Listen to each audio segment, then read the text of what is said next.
fawaid. Ada istilah likulli maqamin maqal. Jadi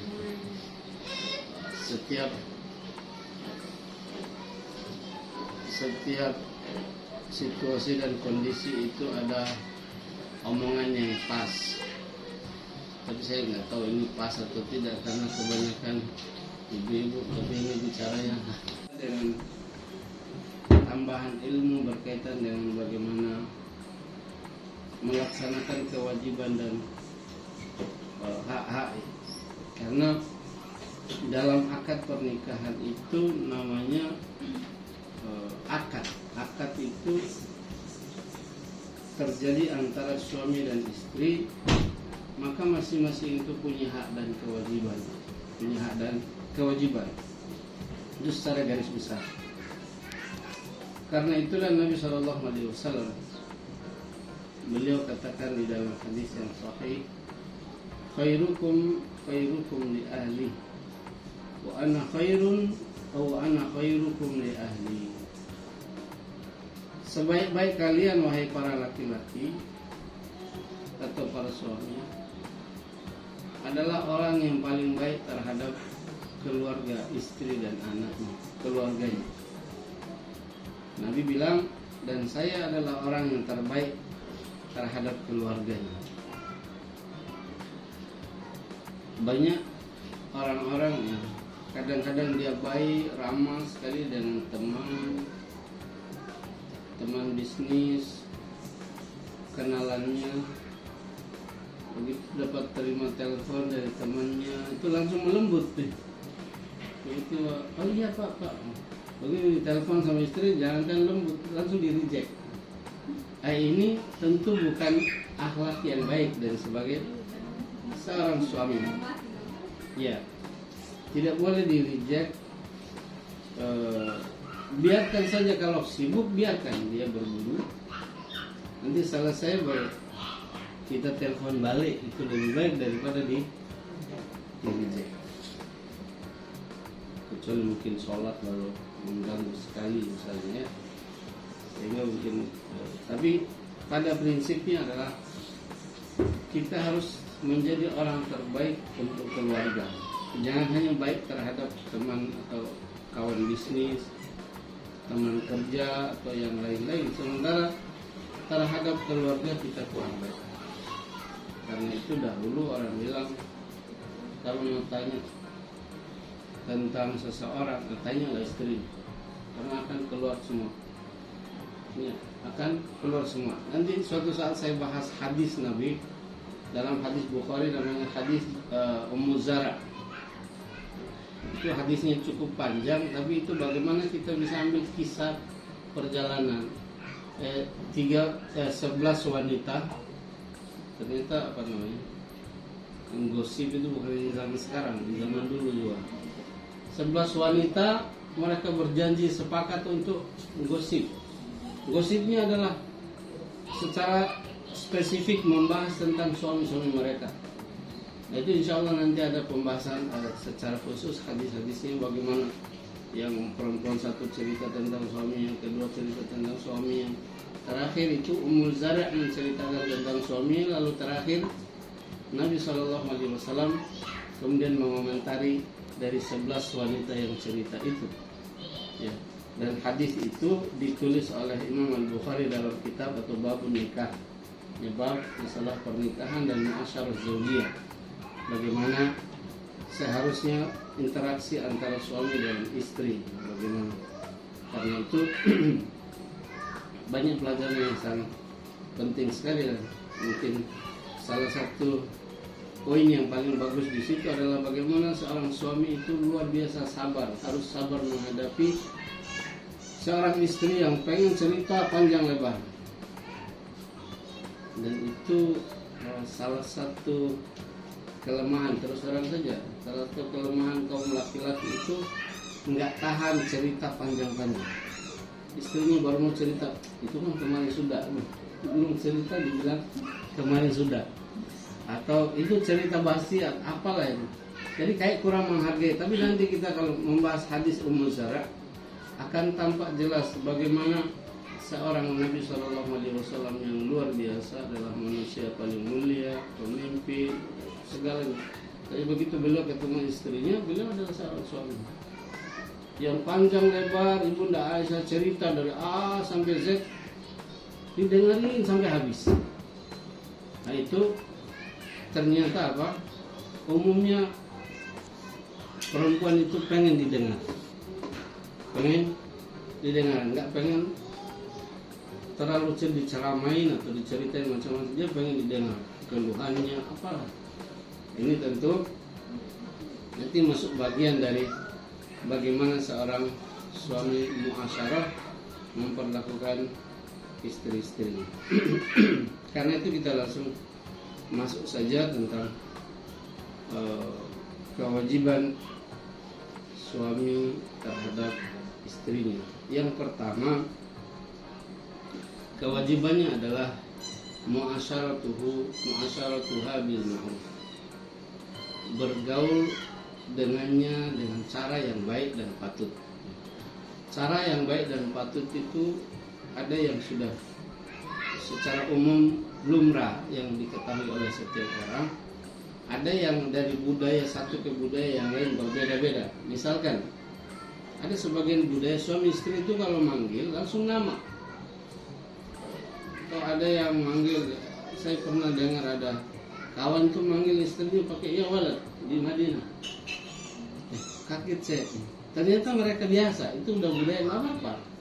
Kalau itu udah menjadi sesuatu yang mereka kenal dan tidak ada menjadi masalah, itu bukan sesuatu yang apa, yang harus dianggap sebagai aib, karena budaya mereka begitu. Ya. Atau memanggil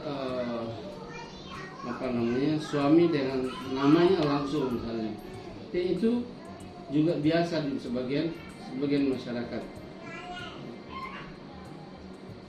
Atau dipanggilnya dengan nama-nama abi atau umi, itu terserah. Yang penting bagaimana nyamannya orang yang dipanggil itu. Untuk apa kita dipanggil dengan nama ayah tapi dianya nggak suka dengan panggilan itu? Tanya, yang dipanggilnya apa, langsung namanya atau apanya, yang dia sukanya apa. Jadi itu butuh komunikasi. Karena itu Allah Subhanahu wa taala berfirman dalam surah An-Nisa, wa ashiruhunna bil ma'ruf. Berinteraksilah, bergaulah dengan istri itu dengan cara yang baik, ma'ruf, yang patut. Bagaimana bersikap terhadap mereka.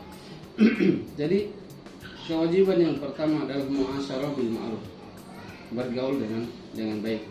Saya memberikan beberapa contoh muasyarah yang baik oleh Nabi Shallallahu Alaihi Wasallam. Salah satunya adalah hadis Nabi Shallallahu Alaihi Wasallam.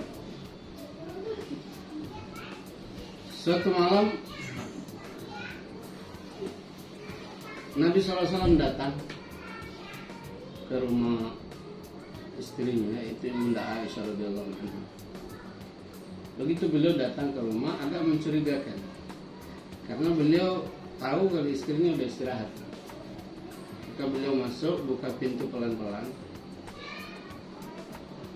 salam yang tidak membangunkan, buka pelan-pelan, lalu sandalnya juga dilepas, jalannya juga pelan-pelan. Ibunda Aisyah ini penuh tanda tanya, kenapa Nabi SAW tiba-tiba masuknya pelan-pelan, jalan juga pelan-pelan, sandalnya dipegang lagi. Langsung masuk istirahat di samping istrinya. Begitu tengah malam, beliau melakukan hal yang sama, ambil sandal pelan-pelan, jalan pelan-pelan, buka pintu pelan-pelan, keluar. Begitu beliau keluar, diikutin sama istrinya, diikutin sama Ibunda Aisyah radhiyallahu anha. Tentu nggak kelihatan karena tidak ada misteri, gelap. Tapi ada terang-terang seperti biasalah kalau ada bintang dan lain sebagainya. Ketika Nabi SAW keluar, diikutin sama Ibunda Aisyah radhiyallahu anha. Ternyata Nabi kemana? Menuju ke Baqi, tempat kuburan. Baqi itu tempat pemakaman penduduk Madinah yang tidak terlalu jauh dari rumah Nabi Shallallahu Alaihi Wasallam. Kalau kita misalnya pergi umrah itu dari Masjid Nabawi dekat sekali. Nabi ketika sampai di Baqi, biasa beliau itu berziarah kadang malam, ziarah kubur di malam hari. Lalu tiba-tiba saja Nabi melihat ada hitam-hitam kejauhan kelihatan. Beliau mulai curiga, apa itu, makhluk apa ini? Beliau akhirnya kembali mendekat ke istrinya. Beliau berjalan. Tadi Ibunda Aisyah juga melihat Nabi SAW belum mendekat. Dia mundur juga pelan-pelan. Begitu Ibunda Aisyah mundur pelan-pelan, Nabi SAW agak kencang jalannya dipercepat. Ibunda Aisyah lebih cepat lagi jalannya. Begitu ini Ibunda Aisyah radhiyallahu anha agak berlari kencang pulang ke rumah, ambil selimut tidur. Tapi kan nggak bisa dibohongin, ini ngos-ngosan kan, baru habis lari. Habis itu Nabi SAW datang masuk rumah. Beliau pegang dada istrinya. Kamu yang tadi kesana ya, hitam-hitam kejauhan. Ibu Aisyah mau ngomong enggak juga, gimana? Ya enggak, mau beritahu atau Allah yang beritahu. Akhirnya Ibu Aisyah, ya kalau sudah begitu siapa lagi nih? Ya tadi saya ke sana, saya kira Anda pergi ke rumah istrimu yang lain. Biasa muncul perasaan seperti itu dan itu sangat wajar. Akhirnya apa? Kata Nabi SAW, apakah mungkin seorang Nabi di mana dia adalah malammu, lalu kemudian saya pakai untuk ke istri yang lain. Sesudah itu Ibunda Aisyah tidak, sebagai seorang wanita yang cerdas, tidak ingin memperpanjang persoalannya. Akhirnya kata Ibunda Aisyah, ya Rasulullah, ma yaqulul insanu idza zara al-qabr. Wahai Rasulullah, apa yang harus dibaca apabila seseorang itu berkunjung atau berziarah kubur? Jadi judulnya tadi masalah apa tadi? Masalah kemana gitu, keluar. Ini tiba-tiba berganti judul doa ziarah kubur.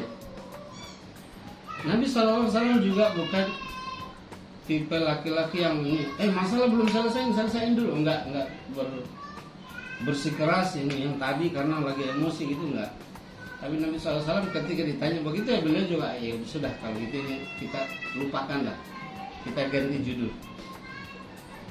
Akhirnya apa kata Nabi SAW? Apabila seseorang berziarah kubur, maka dia membaca Assalamualaikum ya ahlal diyar minal muslimin wal mu'minin, as'alullah lana wa lakum al-afiyah, antum salafuna wa nahnu lahiqun. Itu yang kemudian diajarkan oleh Nabi SAW. Dari sini kemudian para ulama bilang bahwa kecerdasan dalam berumah tangga itu sangat amat penting, sehingga persoalan seperti apapun mudah terselesaikan. Karena sering terjadi percekcokan itu masalah kecil, istri udah minta maaf juga, suami masih bersikeras, selesaiin dulu, tadi kan kamu begini. Loh, istri udah minta maaf dan merasa salah misalnya. Atau sebaliknya, suami merasa udah terpojok, ya sudah, dialihkan, tapi istrinya ngejar terus.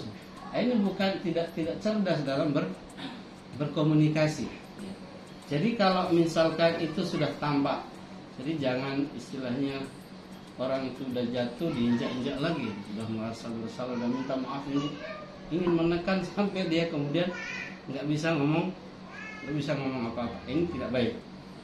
Karena itu Nabi SAW memberikan contoh terbaik.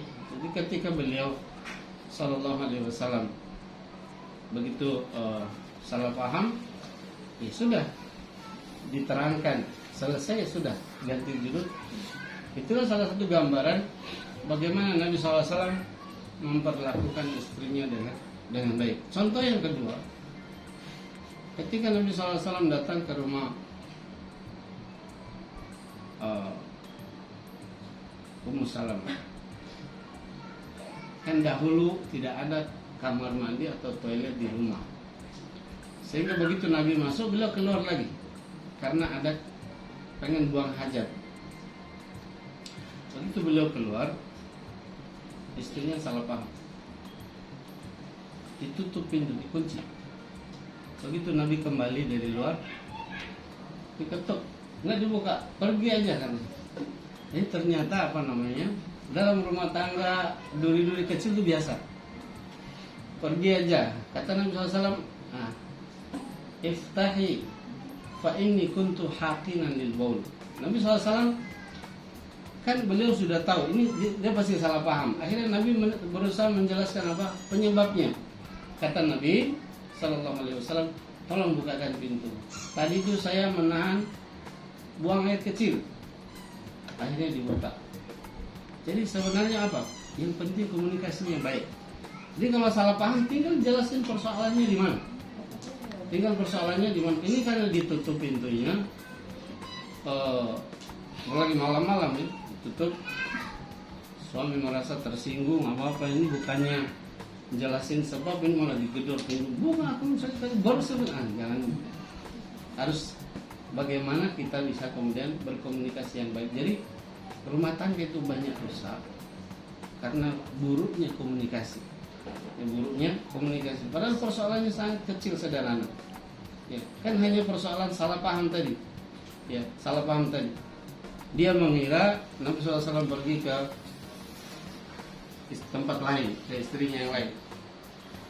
Kalau itu persoalannya kan tadi saya menahan air kencing atau buang air kecil itu.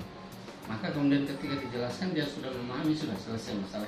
Jadi inilah bagaimana cara Nabi SAW ketika ada salah paham antara suami dan istri, beliau menjelaskan faktor yang dibahas itu adalah persoalan salah pahamnya di mana, sehingga tidak perlu lari kemana-mana. Ketika ada seorang salah paham tentang persoalan apa, tidak usah lari ke memang kamu ini saja ini begitu, memang lari kemana-mana, memang kamu itu nanti memperbesar persoalan yang sesungguhnya masalahnya kecil, tapi karena komunikasi yang jelek maka akhirnya melebar persoalan. Makanya dibutuhkan apa? Muasyarah, berinteraksi yang baik, berakhlak yang baik. Tentu bukan hanya dari pihak suami saja, tapi kedua belah pihak. Tapi tentu suami harus jauh lebih sabar, ya, harus jauh lebih sabar, karena terus terang saja bahwa pada umumnya kaum wanita itu yang lebih dominan adalah perasaan duluan, ya, sehingga emosi yang duluan muncul. Tapi untuk berpikir secara jernih itu nanti. Tapi yang penting perasaan muncul duluan. Nah, ini menjadi persoalan, ya, sehingga apa? Ketika diajak berpikir yang positif, dijelaskan secara baik, akhirnya nyambung dan cepat selesai. Karena itu ketika kita memahami secara baik psikologis para ibu-ibu kaum wanita, maka itu akan menyelesaikan persoalan-persoalan rumah tangga dengan baik. Karena itu kewajiban seorang suami yang pertama adalah mu'asyarah bil ma'ruf, bergaul dengan cara yang ma'ruf dan baik. Kewajiban yang kedua adalah mencari nafkah. Jadi memberi nafkah untuk keluarga dengan kadar kemampuannya. Nabi SAW bersabda, "Antut'imaha idza ta'imta wa antaksuha idza kasut."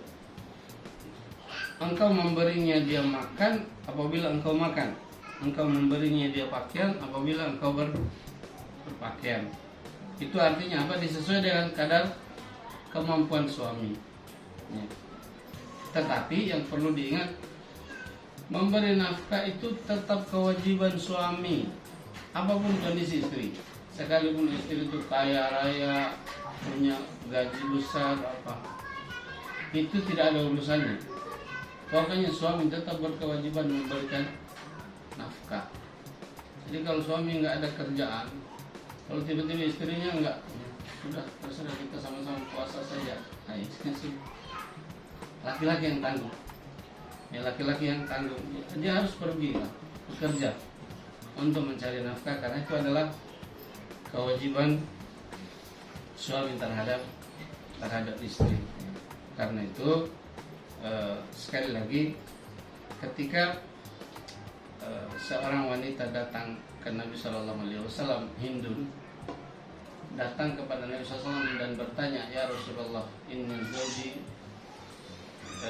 la yu'tini ma yakfini wa waladi bima'ruf. Wahai Rasulullah, sesungguhnya suamiku itu orangnya agak pelit. Dia tidak memberi saya nafkah yang cukup. Akhirnya solusinya gimana? Nabi SAW memberikan solusi, khudhi ma yakfiki wa waladaki bil ma'ruf. Kata Nabi SAW, kalau begitu ambillah dari harta suamimu sekalipun dia tidak tahu, yang mencukupi kamu dan mencukupi anak-anakmu secara ma'ruf. Ma'ruf itu apa? Ya artinya kadarnya. Kalau cukup hidup dengan $300, $200, wah ini mumpung ini diberi kebebasan untuk akhirnya ambil 700, itu nggak boleh. Kan Nabi bilang bil ma'ruf, dengan yang patutnya layaknya dia berapa. Jadi ambil sesuai dengan itu, sama untuk anaknya. Karena kalau minta ke suami susah sekali keluar duitnya. Ya. Tapi kalau untuk acara-acara yang nggak jelas itu suami royal gitu. Nah kalau suami seperti ini, dalam Islam boleh ambil diam-diam. Ya, boleh ambil diam-diam yang cukup untuk kebutuhan dirinya dan anak-anaknya.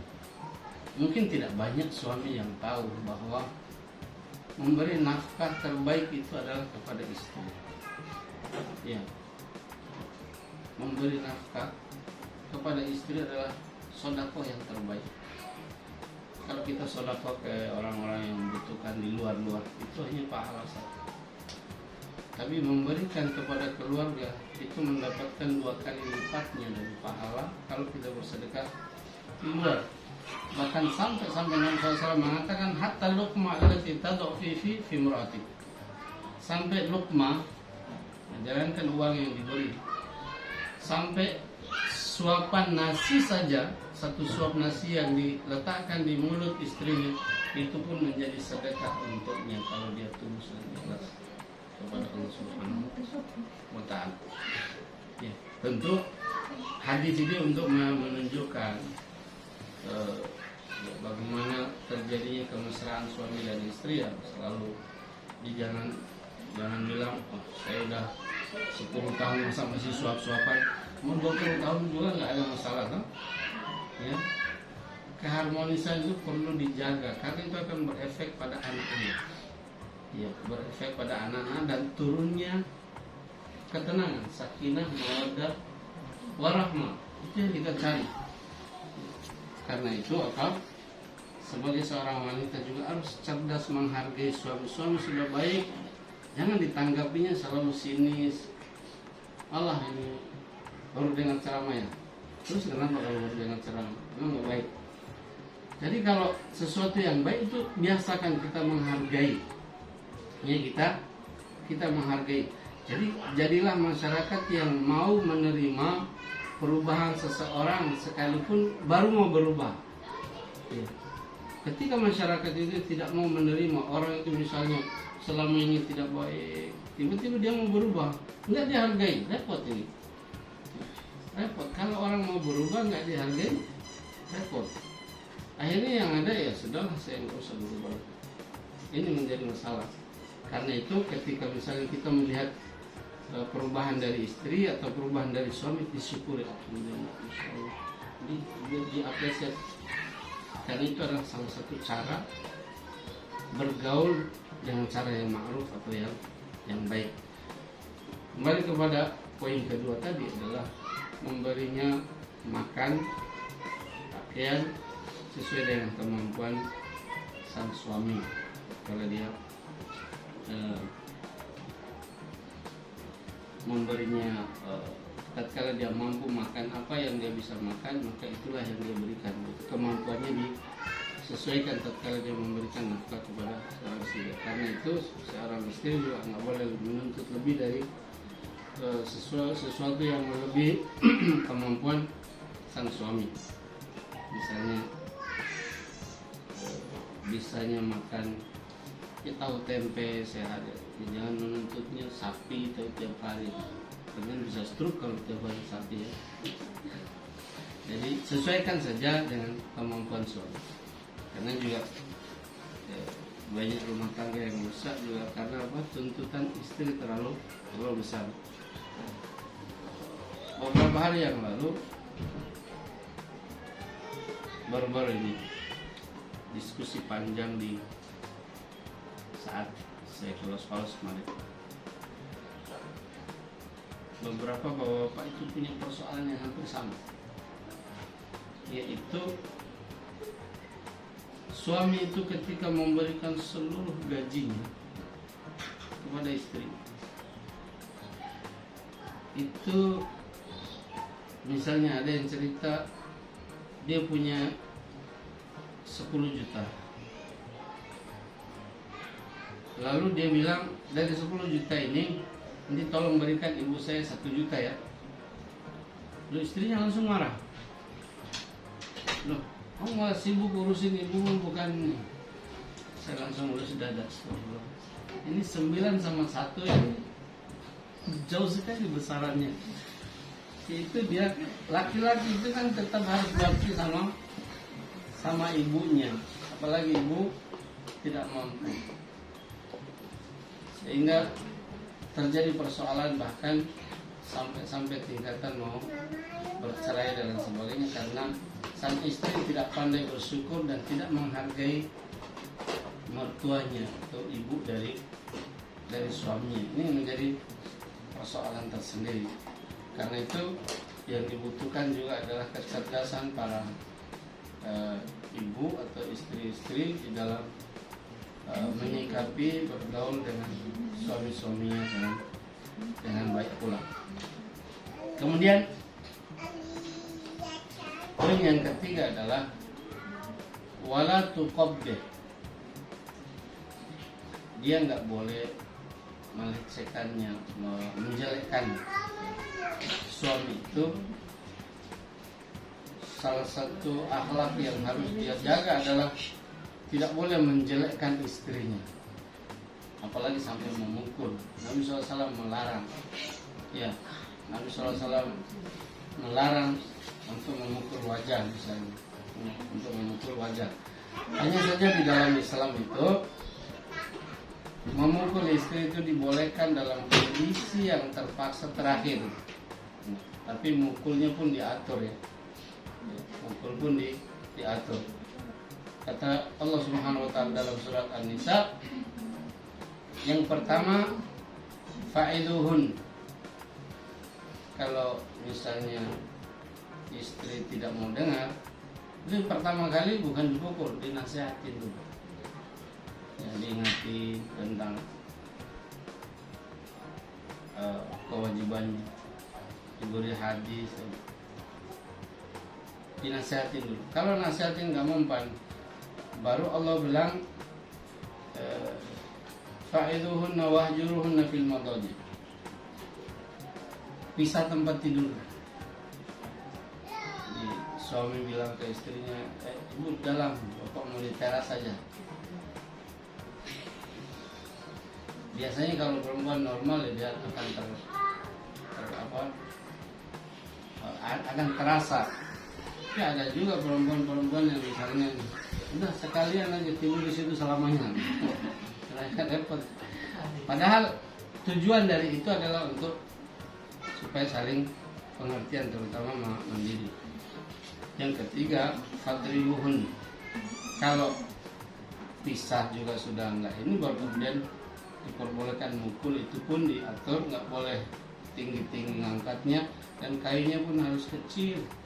Kalau misalnya mau dia lagi marah pun harus di rumah. Jangan kemudian lagi di jalan dia marah, turun di sini aja jalan. Dan itu kadang-kadang kita lihat di jalanan yang model-model seperti itu tidak berakhlak. Maka sebagai seorang suami dia harus memperhatikan hal tersebut. Kemudian kewajiban yang ketiga, di samping memberi nafkah, dia juga berkewajiban mendidik. Dia berkewajiban kewajiban mendidik. Allah berfirman tentang rumah tangga Nabi istri Nabi SAW.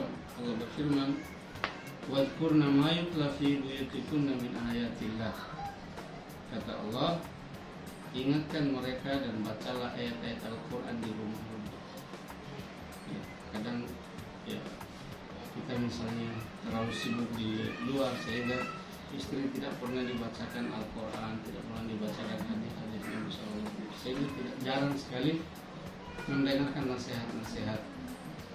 Nah, ini persoalannya, justru istrinya yang senang ngaji, suami tidak. Ini juga menjadi persoalan. Padahal sesungguhnya kewajiban untuk mengajar itu adalah membimbing, adalah suami, karena dia yang sebagai imamnya, ya, sebagai imamnya dia bertanggung jawab untuk ya, mengingatkan, untuk memberitahu hal-hal mana yang kewajiban dan mana yang tidak berkaitan dengan agamanya, dengan sholatnya, dengan bacaan Al-Quran dan lain sebagainya.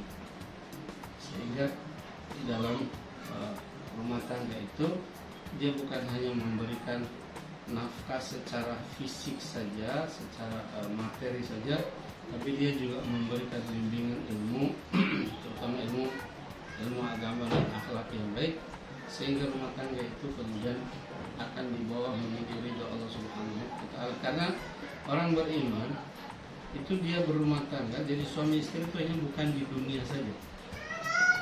Tapi kalau mereka jadi soleh-solehah, menjadi suami istri dunia akhirat. Allah berfirman, "Walladzina amanu wattaba'athum dzurriyyatuhum biimanin alhaqna bi dzurriyyatihim wa ma alatnahum min amalihim min syai'." Kata Allah Subhanahu wa Ta'ala, orang-orang yang beriman itu akan diikutkan keluarganya nanti, diikutkan keluarganya di akhirat. Dia akan dipertemukan kembali, ya, dipersatukan kembali. Mungkin dulu pernah saya singgung, kalau seseorang itu misalnya punya suami lebih dari satu, nanti berkumpulnya sama yang mana? Ada sebagian ulama yang berpendapat nanti berkumpulnya sama suami terakhir. Tapi ada sebagian ulama bilang tidak, dikumpulkan sama yang terbaik dari akhlak dari yang ada. Jadi akhlak yang terbaik dari suami yang dia punya. Jadi karena kan gini, ada juga seorang wanita misalnya habis nikah terus suaminya meninggal, lalu dia nikah lagi, itu nanti sama yang mana? Itu sama yang terbaik akhlaknya. Itu adalah keterangan sebagian ulama dengan beberapa hadis yang menerangkan tentang hal tersebut. Sehingga kita perlu memahami bahwa dalam berumah tangga itu seorang muslim bukan hanya berumah tangga di dunia ini, tapi kalau kita rumah tangga yang baik, sakinah, mawaddah, warahmah, ini akan menjadi bahagia dunia dan akhirat. Bahagia dunia dan akhirat. Allah Subhanahu wa Ta'ala untuk melengkapi nikmatnya adalah mengumpulkan mereka di akhirat nanti, di surga kelak.